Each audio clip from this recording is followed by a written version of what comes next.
엘리의 보물찾기 모험, 다른 차원과 연결. 챕터 1. 이무기와의 만남. 엘리는 숲속에서 놀고 있던 중 덫에 걸린 이무기를 발견했다. 이무기는 한국의 전설에 등장하는 상상의 동물로 용이 되기 전 상태의 동물이다. 엘리는 이무기가 무척 불쌍해 보였다. 엘리는 용감하게도 덫을 풀어주고 이무기의 상처를 치료해 주었다. 이무기는 엘리에게 감사하며 은혜를 갚겠다고 말했다. 그리고 엘리를 자신이 살고 있는 곳으로 데리고 가겠다고 제안했다. 엘리는 호기심이 생겨서 이무기와 함께 가기로 했다. 챕터 2. 이무기의 집. 이무기는 엘리를 자신의 집으로 데리고 갔다. 이무기의 집은 숲속의 작은 연못이었다. 연못 속에는 이무기와 같은 모양의 동물들이 많이 있었다. 이무기는 엘리에게 이들이 모두 이무기라고 소개했다. 이무기들은 엘리를 따뜻하게 맞이했다. 엘리는 이무기들과 놀고 이야기를 나누었다. 엘리는 이무기들이 차가운 물속에서 1000년 동안 지내면 용으로 변한 뒤 여의주를 갖고 굉음과 함께 폭풍우를 불러 하늘로 날아올라간다는 전설을 들었다. 엘리는 이무기들이 용이 되는 것을 꿈꾸고 있다는 것을 알았다. 챕터 3. 보물지도의 발견. 엘리는 이무기들과 즐거운 시간을 보냈다. 하지만 엘리는 자신의 친구들과 가족들이 그리워졌다. 엘리는 이무기에게 자신의 집으로 돌아가고 싶다고 말했다. 이무기는 엘리의 마음을 이해했다. 이무기는 엘리에게 자신의 집에 있는 보물지도를 보여주었다. 이무기는 엘리에게 이 보물지도를 선물했다. 엘리는 보물지도를 받아서 감동했다. 엘리는 이 보물을 찾아서 가난하고 아픈 친구들을 도와주고 싶다고 생각했다. 챕터 4. 친구들과의 모험. 엘리는 이무기와 작별하고 자신의 집으로 돌아갔다. 엘리는 친구들에게 보물지도를 보여주고 함께 보물을 찾아보자고 제안했다. 엘리의 친구들은 민호, 수진, 지훈이었다. 민호는 용감하고 강한 친구였다. 수진은 영리하고 창의적인 친구였다. 지훈은 재미있고 친절한 친구였다. 엘리의 친구들은 보물지도를 보고 흥분했다. 그들은 엘리와 함께 보물을 찾아서 모험을 떠나기로 했다. 챕터 5. 동굴에서의 위기. 엘리와 친구들은 보물지도에 따라 숲속으로 들어갔다. 그들은 길을 잃지 않도록 주의하며 지도에 표시된 방향으로 나아갔다. 그들은 동굴을 발견했다. 지도에는 동굴을 통과해야 한다고 적혀 있었다. 엘리와 친구들은 동굴로 들어갔다. 동굴은 어둡고 춥고 습했다. 엘리와 친구들은 손전등을 켜고 동굴 안을 조심스럽게 탐험했다. 그러던 중 그들은 무서운 동물과 마주쳤다. 그 동물은 거대한 박쥐였다. 박쥐는 엘리와 친구들을 공격했다. 엘리와 친구들은 당황했다. 엘리와 친구들은 박쥐의 공격을 피하기 위해 동굴 안을 달려갔다. 그러나 박쥐는 그들을 끊임없이 쫓아왔다. 엘리와 친구들은 점점 힘을 잃었다. 그때 민호가 박쥐를 물리치기 위한 방법을 생각해냈다. 민호는 손전등을 박쥐의 눈에 비추고 큰 소리로 외쳤다. 박쥐는 빛과 소리에 놀라서 잠시 멈추었다. 그 순간 엘리와 친구들은 박쥐를 피해 동굴의 출구로 돌진했다. 그들은 겨우 동굴을 탈출했다. 엘리와 친구들은 서로를 안고 민호에게 감사했다. 민호는 용감하고 강한 친구였다. 챕터 6. 춥고 깜깜한 숲속에서의 밤. 엘리와 친구들은 동굴을 빠져나왔다. 그들은 숲속을 계속 걸어갔다. 하지만 날이 저물어가고 숲은 점점 어두워졌다. 엘리와 친구들은 숲속에서 밤을 지내야 했다. 그러나 숲속에서는 불친절한 소리들이 들렸다. 엘리와 친구들은 무서워했다. 그때 수진이 밤을 안전하게 보내기 위한 방법을 생각해냈다. 수진은 자신의 가방에서 줄과 캔을 꺼냈다. 수진은 줄을 나무에 매고 캔을 줄에 걸었다. 수진은 캔 내 돌을 넣고 캔을 흔들었다. 캔에서는 큰 소리가 났다. 수진은 엘리와 친구들에게 이것이 야생 동물을 놀래워서 쫓아내는 방법이라고 설명했다. 엘리와 친구들은 수진의 아이디어에 감탄했다. 수진은 영리하고 창의적인 친구였다. 챕터 7. 폭포를 찾아서. 엘리와 친구들은 캔의 소리로 숲속에서 밤을 잘 보냈다.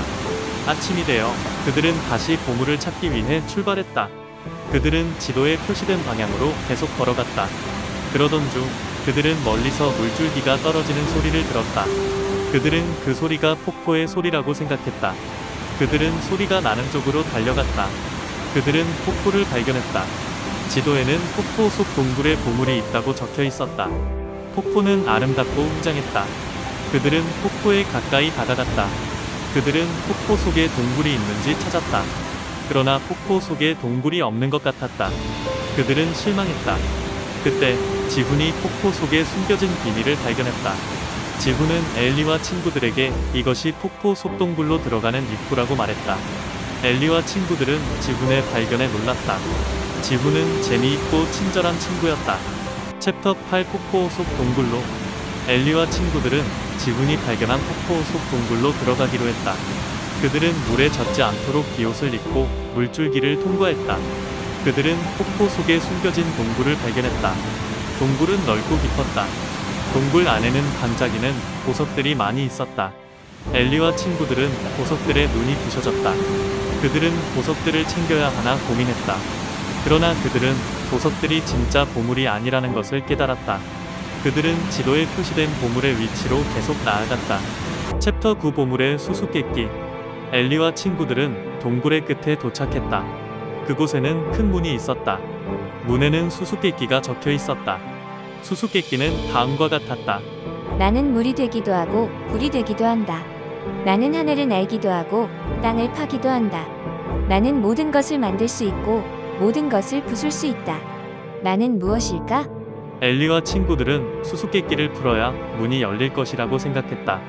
그들은 수수께끼에 대해 고민했다. 그들은 수수께끼의 정답을 찾을 수 있을까? 챕터 10 보물의 발견. 엘리와 친구들은 수수께끼의 정답을 찾았다. 그들은 수수께끼의 정답이 용이라고 말했다. 그들은 용이 물이 되기도 하고 불이 되기도 하고 하늘을 날기도 하고 땅을 파기도 하고 모든 것을 만들 수 있고 모든 것을 부술 수 있다는 것을 알았다. 그들은 용이 이무기의 꿈이자 이야기의 주제였다는 것을 깨달았다. 그들이 정답을 말하자 문이 열렸다. 그들은 문을 통과했다. 그들은 보물을 발견했다. 보물은 여의주였다. 여의주는 용이 되기 위해 필요한 물건이었다. 엘리와 친구들은 여의주를 들고 기뻐했다. 그들은 여의주를 이무기에게 돌려주고 싶다고 생각했다. 챕터 11 친구들과의 갈등. 엘리와 친구들은 보물을 찾아서 동굴을 빠져나왔다. 그러나 그들은 숲속에서 길을 잃었다. 그들은 지도를 보고 길을 찾으려고 했다. 그러나 지도를 폭포에서 잃어버려 읽을 수 없었다. 엘리와 친구들은 당황했다. 그들은 어떻게 해야 할까? 그때 그들은 서로의 의견이 다르다는 것을 알았다. 민호는 여의주를 팔아서 돈을 벌고 싶다고 말했다. 수지는 여의주를 박물관에 기증하고 싶다고 말했다. 지훈은 여의주를 가지고 놀고 싶다고 말했다. 엘리는 여의주를 이무기에게 돌려주고 싶다고 말했다. 엘리와 친구들은 서로의 의견을 존중하지 못하고 싸우기 시작했다. 엘리와 친구들은 헤어지기로 했다.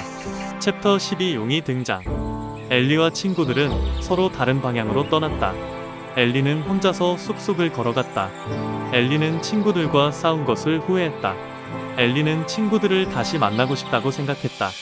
그러던 중 하늘에서 큰 소리가 들렸다. 엘리는 하늘을 올려다보았다. 엘리는 놀라서 입을 벌렸다. 하늘에는 용이 있었다. 용은 엘리에게 다가왔다. 용은 엘리에게 말했다. 용은 자신이 이무기라고 말했다. 용은 엘리가 자신을 구해준 것을 잊지 않았다고 말했다.